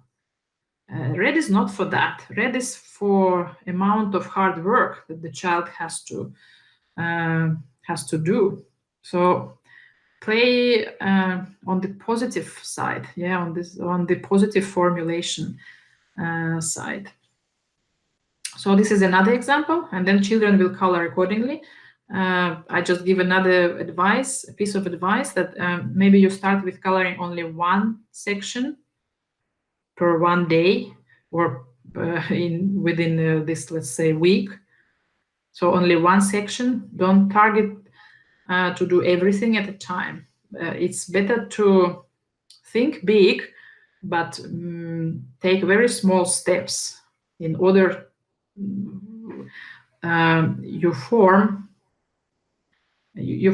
a really proper understanding of self-assessment concept in your children.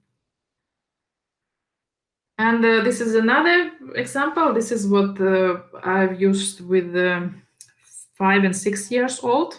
So you see the level of difficulty and complexity of self-assessment exercise increases. So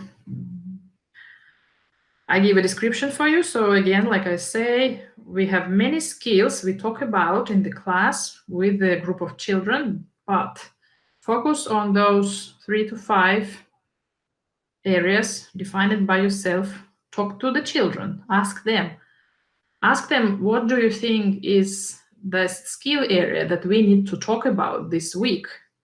And then maybe give them a few instances, yeah, a few examples that I've noticed something has happened, yeah, something not very good, or I've noticed something very good has happened. Yeah, let's say, play with both positive and like the one which was not that positive, and maybe take those 2 skill areas related to those instances and assess them as a group and give examples. Ask for examples from the children, what they would understand by, let's say, I settle disagreements by talking, yeah, because this is what you want to maybe discuss in your group at that particular time.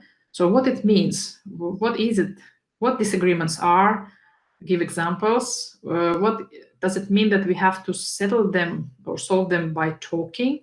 What other ways could be? Yeah, so okay, not kicking, not pushing, not fighting, not biting, but talking. And then give positive examples that when something has happened, you've noticed that that conflict was really solved through talking. So open up the whole concept for the child first, come up with the multiple examples to make it very concrete and related to the experiences and to the context of the child. Because as you remember, we talked, they do not yet have abstract thinking. They think here and now.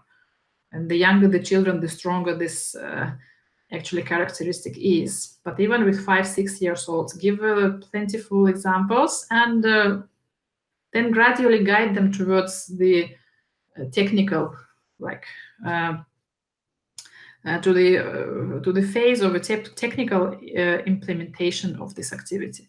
So take the colors you like and color the balloon according to the level of your mastery of the skill. So if you think you are very good at that skill, color almost the whole balloon. And if you think that you are just on the way, you are still practicing, color just a little bit of that balloon. But again, to give a child an experience of success, yeah, he has at least tried. He colors at least a little bit.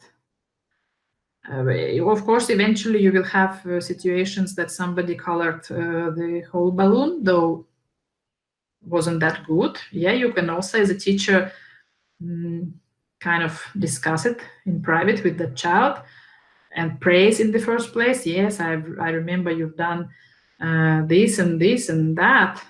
But what about that one little incident we've had? Do you remember? So kind of gradually make a child think or reflect. This is exactly about running through the self-assessment process. And it's fine. Don't ask a child to redo anything. Give him another try. Main thing, you make a child think. Technical aspect of how much of the balloon actually eventually is colored is not the main point here. Or alternatively, if you see that some child has colored too little, but actually you think that the child should have colored at least half of the balloon, then that is a sign for you as a teacher that maybe you should work on self-confidence or self-esteem of the child, and you initiate the discussion. And again, build it in a positive way. Give a lot of examples when the child actually succeeded in this particular skill area. This is how, again, you make a child think and reflect and self-assess and fix their focus and attention on that positive side. So again, I would like to just emphasize that it's a process. It's never ending process. Don't expect things happen quickly. Give the children time, practice in many different ways. These are just some examples for you that hopefully would help. And now if we just sum up what we have talked about today, yeah, we started with our discussion about actually what traditionally the process of observation, documentation, assessment is about. And we started with this very general definition that it is about linking learning outcomes to teaching practices. But as you see, through breaking this whole process into bits and pieces and describing you some of the tools that can be used and emphasizing that we start with our thinking of the whole child, whatever observation we engage in or documentation we do or children do, we know that there is a goal, yeah, there is action which will be as a follow-up to this observation or documentation. So there is always orientation towards the future. It's not just done for the sake of doing observation, documentation, or assessment. I gave you this idea of involving children. And as you remember, it's strongly grounded in our thinking that child is an active learner. We are partners in a learning process. and the child's knowledge is built in a way that social constructivism theory suggests. So that's why we use this child's participation as a resource for running this whole observation documentation assessment process. And therefore, we create this culture of reflection. Within ourselves, teachers, educators, through the interaction with our children, they learn to reflect on their practices and their experiences. We all as a team learn a lot of things. We share and we care. This is how I would like to end our today's talk. I still show you this one graphic, one representation here. It's actually, again, all what we've talked about today. But in educational sciences, we are used to talk about this feedback loop. Yeah, so when you think of observation, documentation, assessment process, think of it as a in terms of a loop where where the output, where the feedback is just not the end in itself, but the input to the next stage, and the output of that next stage is an input to the next stage. So this is how you truly engage into this reflection, and this is how you develop the culture of reflection, you yourself as an educator and with your team of educators and within your group of children or your early childhood education center. All right, here we are at the end of our talk today, and I hope there was something new for you today, and please come up with your questions or suggestions or comments, and we will be back to that. Thank you so much,